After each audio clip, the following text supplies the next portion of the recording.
Bom dia.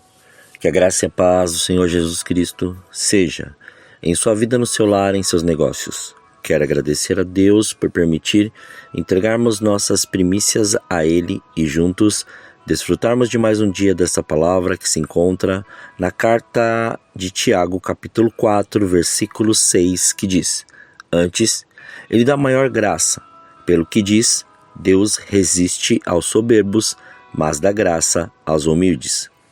Esta declaração significa que Ele abate os orgulhosos e sustenta com sua graça aqueles que têm espírito humilde.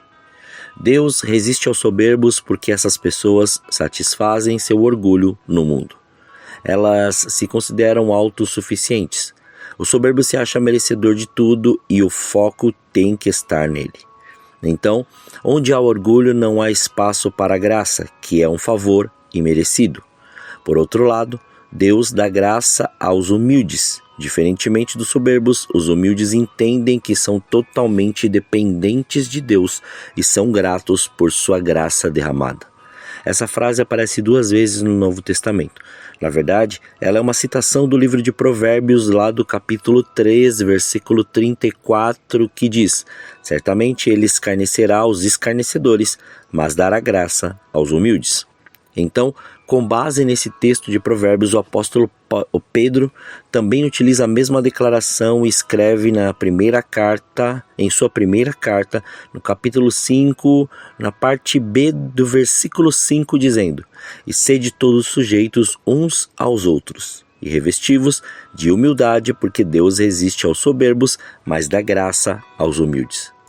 A Bíblia é muito clara ao mostrar que Deus resiste aos soberbos. O escritor de Provérbios diz que Deus detesta olhos altivos e abomina aqueles que têm coração arrogante, como também descreve em Provérbios capítulo 16, versículo 5, sobre sua atitude. Abominável é ao Senhor todo arrogante de coração. É evidente que não ficará sem a devida punição. O mesmo livro de Provérbios ainda diz que a soberba causa contendas e leva à ruína.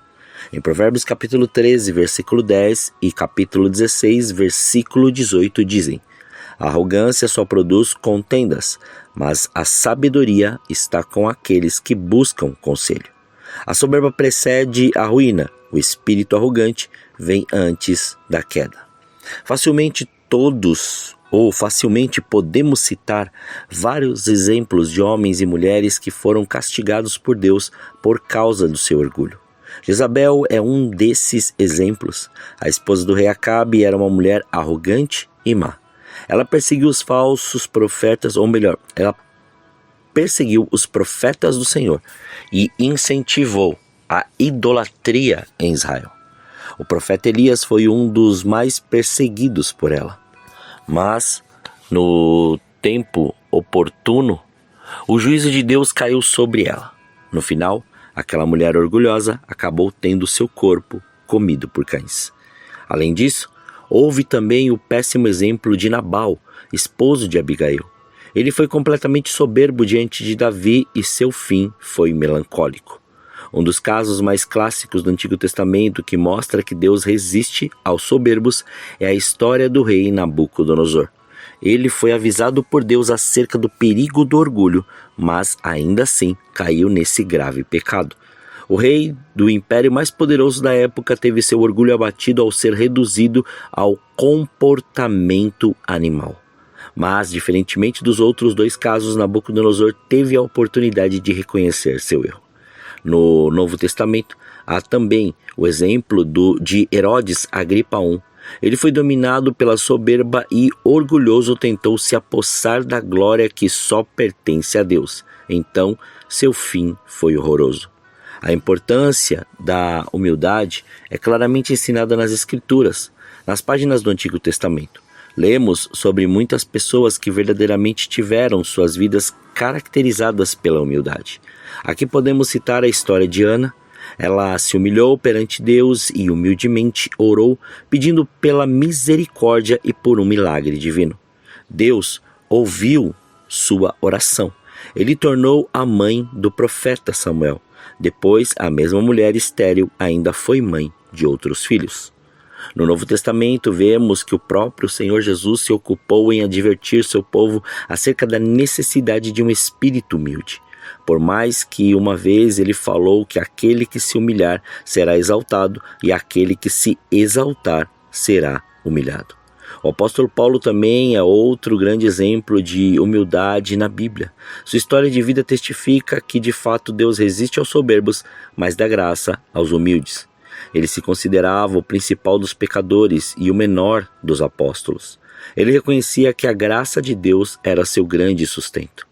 Paulo viveu experiências extraordinárias. Ele foi o maior escritor de livros da Bíblia e pode ser considerado o maior líder do cristianismo.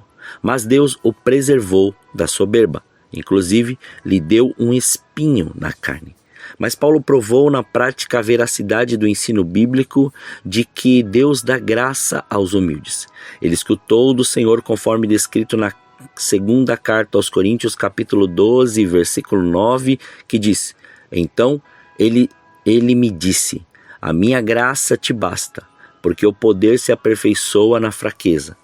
De boa vontade, pois mais me gloriarei nas fraquezas, para que sobre mim repouse o poder de Cristo. A escolha está em nossas mãos. O que queremos viver e onde queremos estar? Se Jesus vier buscar a sua igreja hoje, que lado você estará? Pedro aconselha-nos em sua primeira carta no capítulo 5, versículos 6 e 7, dizendo: Humilhai-vos, portanto, sob a poderosa mão de Deus, para que ele, em tempo oportuno, vos exalte, lançando sobre ele toda a vossa ansiedade, porque ele tem cuidado de vós. Viva o propósito do Senhor, e deixe o Espírito Santo te conduzir e te ensinar aquilo que ele quer que você faça, e não deixe que nada te influencie mais que a voz e a presença do Senhor. Oremos, Pai, nós te louvamos e te agradecemos. Graças te damos por esse dia. Obrigado pela sua presença, obrigado pelo seu amor. Obrigado, Pai, pela sua graça. Obrigado, Senhor, pela sua misericórdia. Obrigado pelo seu cuidado e obrigado por este fôlego de vida. Obrigado por mais esta manhã que o Senhor assim nos concede para estarmos juntos. Sim, Pai, juntos, em comunhão, neste relacionamento, nesta intimidade, ouvindo, Senhor, a sua voz e procurando estar cada vez mais diante de Ti e diante do seu querer. Somos gratos pelo seu amor, gratos pelo seu cuidado, gratos pela sua presença. Por isso que nós te agradecemos. Muito obrigado, Senhor. Que o seu reino seja estabelecido e a sua glória seja manifesta. Que o seu querer venha e que nada mais fique da maneira que está. Antes tudo seja transformado para louvor da sua glória. Muito obrigado, Senhor. Obrigado pelo seu amor. Obrigado pelo seu senhorio. Obrigado por tudo que o Senhor tem feito e do modo que o Senhor tem feito. Graças te damos, Pai. Consagramos este dia, consagramos nossas vidas diante de Ti.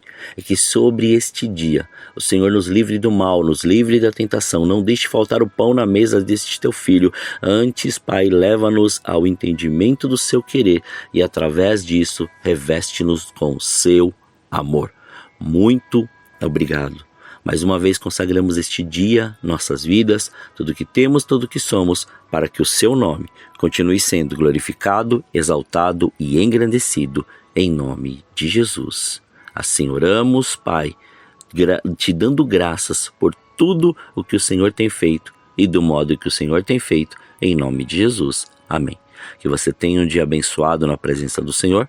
E quem vos fala é o pastor Leandro Araújo de São Paulo, capital. Deus te abençoe grandemente.